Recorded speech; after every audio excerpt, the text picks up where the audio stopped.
C'est un podcast Vivre FM. Et oui, nous sommes vendredi, et qui dit vendredi dit évidemment le quart d'heure de Stéphane Edelson. Et pas tant, non? Bah oui, c'était pas Voilà. tant tout ça. Bonjour Stéphane. Bonjour David, faites péter le générique s'il vous plaît. Dom dom dom dom Non, il y a pas le Doménac. générique avant? Bon bah c'est pas grave, alors refaites péter le dom dom dom doménac. On peut pas, bon c'est trop tard. Donc vous aurez compris, normalement on entend les Madness, Naibo Tukero, tan tan tan tan tan tan tan tan, voilà. Et après normalement je commence à parler et voilà, David, vous remplacez Dominique aujourd'hui. oui. Et pour Dominique normalement c'est la fête. Dom dom dom doménac. Oui, car Dominique adore Nicolas Doménac, notre analyste politique de haut vol, qui me fait l'honneur de mon micro ce matin. Alors, pourquoi tant de haine, David, je vous le demande, chez Albin Michel, 1990. C'est le nouveau titre du duo Doménac et Safran. Et même pour être plus précis, à l'heure où tous les regards se tournent vers l'Est, concentrons-nous, nous, sur l'intégralité du titre qui est Macron. Pourquoi tant de haine? C'est vrai ça. Restons franco-français. On est en pleine présidentielle avec une primaire bourrée, mais alors bourrée de rebondissements. C'est parti comme en 17. Souvenez-vous déjà, les Républicains, c'était pas de la tarte. Fillon rémunéré Pénélope à rien faire. Aujourd'hui, c'est un chien qu'on retrouve inscrit sur les listes des militants du Parti républicain. Après Pénélope, gros plan sur Argos, nouveau personnage de l'incroyable Odyssée qui mène les Républicains vers le bout du monde politique connu. Chez les Grecs, on appelait cette limite ultime les Hespérides. Avec Pécresse, on est plus proche des Désespérides. Voilà. Mais oui, je sais. Mais il ne faut pas non plus désespérider la droite. Dans les milieux bourgeois parisiens, on affiche de plus en plus de soutien sans vergogne aux candidats de la Révolution nationale et du retour à Vichy. Mazemmour, nous voilà. Quant à Le Pen, les bras croisés sur la poitrine, elle fait plus penser à un Benito Mussolini regardant avec fatalisme l'inexorable montée de son belliqueux voisin qu'à une battleuse héroïne du théâtre pirandélien. Vous connaissez le théâtre pirandélien, n'est-ce pas Alors, on continue. À gauche, Hidalgo a plus de parrainage que d'électeurs, et à ceux dont les regards se tournent vers l'Est, comme tout le monde aujourd'hui, et qui veulent une histoire à la sauce soviétique, il se trouve qu'au moment où Mélenchon s'auto-investit grand frère de la gauche et seul recours, Mediapart, l'agence de presse de la France insoumise, sort une enquête sur Fabien Roussel, unique point d'achoppement à l'envolée du tribun. Alors, je vous le demande, Doménac, pourquoi tant de haine? 2 minutes. Eh bien, nous n'étions pas du tout partis avec Maurice Safran pour faire ce livre-là. Et puis, c'est en enquêtant sur l'exercice du pouvoir par Emmanuel Macron. Le précédent livre portait sur la conquête. On s'était dit, on va faire un nouvel ouvrage pour essayer de mieux comprendre quelles sont les difficultés auxquelles se heurte un président fraîchement élu. Et on a rencontré de la haine, beaucoup de haine, trop de haine, montrant à la fois un pays déchiré qui ne s'aime pas, mais qui aime encore moins, pour une partie d'entre lui, son président de la République, qui focalise sur lui des détestations, plus encore que tous ses prédécesseurs. Non, il y a eu des détestations qui ont frappé les précédents monarques républicains. Mais là, il y a la conjonction d'abord entre un mouvement de fond qui touche pas seulement la France, mais les pays étrangers, une vague populiste de remise en cause de toutes les élites, et à commencer par le président de la République. Il y a une tradition française ensuite d'un peuple monarchique et régicide à la fois. Dès qu'on met un président sur le trône, on n'a qu'une envie, c'est de lui couper la tête. Ensuite, il y a le mode d'exercice du pouvoir d'Emmanuel Macron qui, d'entrée, a focalisé contre lui beaucoup de rejets parce qu'il a été à la fois le président des riches et le président du mépris. C'est-à-dire qu'il y a eu, au fond, la suppression de l'ISF, les APL, les petites phrases sont venues rajouter par-dessus le sentiment qu'on était gouverné par une nouvelle caste de mondialistes arrogants qui ne comprenaient pas ce qui se passait, qui ne voulaient pas comprendre ni même regarder ce qui passait à leurs pieds. D'où, au fond, ce rejet, ces gilets jaunes qui se sont manifestés, les invisibles sont devenus visibles, comme on le sait, et ont cristallisé sur le président. Moi, je n'ai jamais vu, jusque-là, des manifestations où l'on promenait des guillotines, où des enfants promenaient des guillotines sous les applaudissements de la foule. Il y avait un retour à l'esprit révolutionnaire, plus qu'un retour, je veux dire, en tout cas, la volonté de rejouer un scénario révolutionnaire brutal et violent, dont Emmanuel Macron, d'ailleurs, a pris conscience peu à peu. Alors voilà pour le bilan des gilets jaunes et des petites phrases blessantes. Allez David, on se fait plaisir, on adore ça en France, les petites phrases. Juste pour le kiff, on se plonge dans l'art de la condescendance d'un petit marquis de Carabas qui se prend à son propre rôle. Dans l'hôtellerie, le café, la restauration, dans le bâtiment, il n'y a pas un endroit où je vais où je ne dis pas qu'ils cherchent des gens. voulez pas me faire peur à votre petit cœur. La meilleure façon de se payer un costard, c'est de travailler. Voilà. Faut y aller. Honnêtement, hôtel, café, restaurant, je traverse la rue, je vous en trouve, il y a simplement des gens qui sont prêts à travailler. Allez David, nous on traverse la rue, on va travailler à la Louve coopérative Babacool. Alors vous savez quelle est la différence entre un énarque et un TGV, David ? Ah non. Eh bien voilà, le TGV, quand il déraille, il s'arrête. Voilà.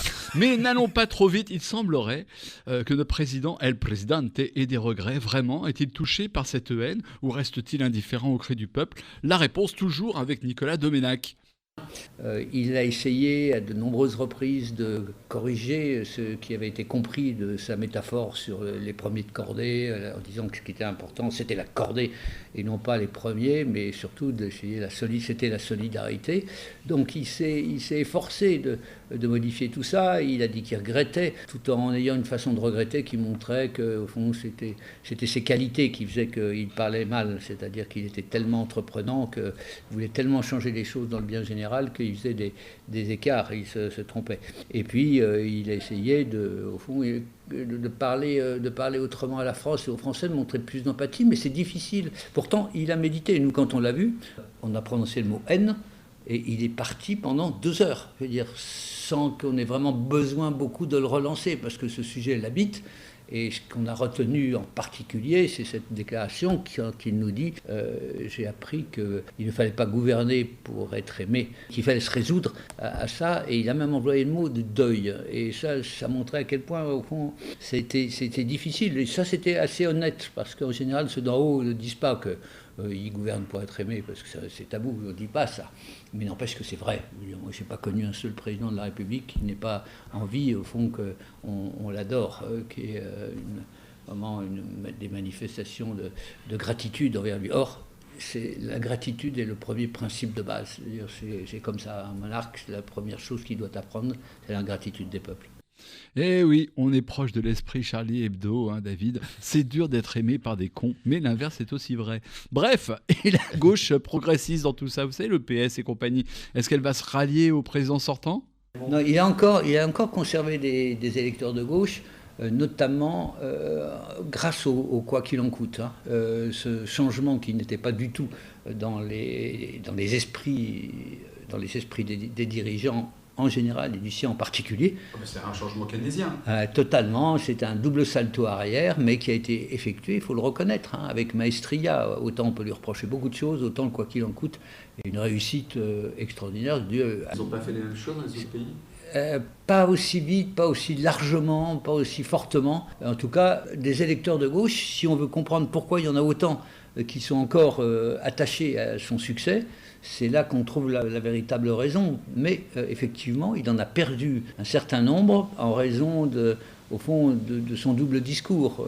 C'est-à-dire, à la fois, je suis l'enfant de Chevènement Jean-Pierre et de Rocard Michel, et en même temps, je vais voir Philippe de Villiers et je proclame in petto que je ne suis pas de gauche. Donc là, il y a vraiment eu il y a eu plus qu'un malaise, quoi. Il y a une partie des petites gens de gauche qui étaient déjà désorientés par la gauche, mais alors si en plus celui dans lequel ils avaient mis quand même quelque espoir leur claquait la porte au nez en se pavanant avec Philippe de Villiers, qui quand même symbolise vraiment tout ce qu'ils détestent à la droite, l'arrogance des marquis, des petits marquis. Là ça lui a valu beaucoup de détestation, je crois. Et le quoi qu'il en coûte de Macron, dès qu'on sort maintenant du Covid, on pense, on est sorti, il est revenu directement à la charge sur le chômage. Sur l'indemnisation du chômage. Il veut revenir absolument sur les retraites. Donc est-ce qu'il ne refait pas à nouveau une marche arrière En tout cas, s'il veut revenir à une gouvernance moins conflictuelle, il sera obligé d'en venir à un plus grand respect de ces corps intermédiaires-là, syndicaux, parce que les partis politiques sont plus déstructurés que jamais. Il n'empêche qu'il va falloir inventer quelque chose, parce que là, sinon on va avoir un pays en gouvernance explosive. Voilà, une gouvernance explosive. Hein. Alors, pour le moment, je vous propose une petite pause musicale qui va mettre tout le monde d'accord. Couteau entre les dents, on y va. Allez.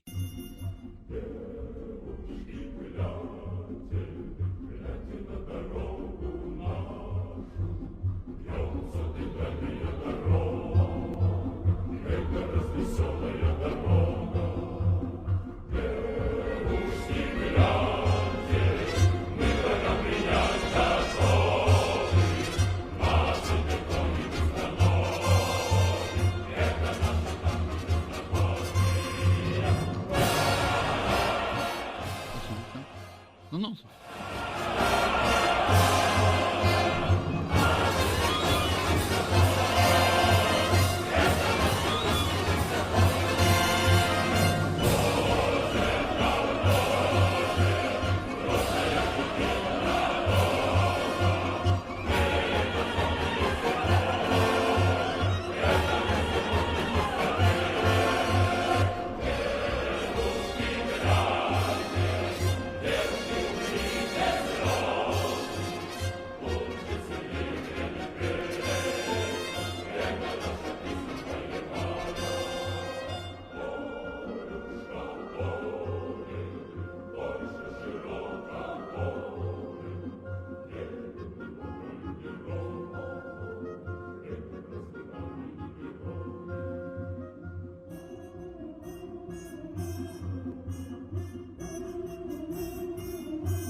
Voilà une petite mélodie de Lev Clipper. Vous savez l'histoire d'un brave soldat de l'armée rouge qui croise des jeunes filles du kolkhoz en pleurs, des vouches qui plachotent, se dit, c'est comme ça qu'on dit jeunes filles en pleurs. Elles pleurent leur chéri parti à la guerre et l'ennemi qui est toujours à l'affût. Bon allez, revenons à l'essentiel. On n'oublie pas d'acheter Macron. Pourquoi tant de haine voilà, de Doménac et Maurice Safran chez Albin Michel, 19,90. Et attention, chassé-croisé, vous savez, ce week-end, c'est chargé vers l'est. Alors on évite les roues arrière et les dérapages en T34. Si on part vers les plaines enneigées d'Ukraine, les gendarmes à l'herbe de bison sont de sortie. À très bientôt, David. Très bientôt. C'était un podcast Vivre FM. Si vous avez apprécié ce programme, n'hésitez pas à vous abonner.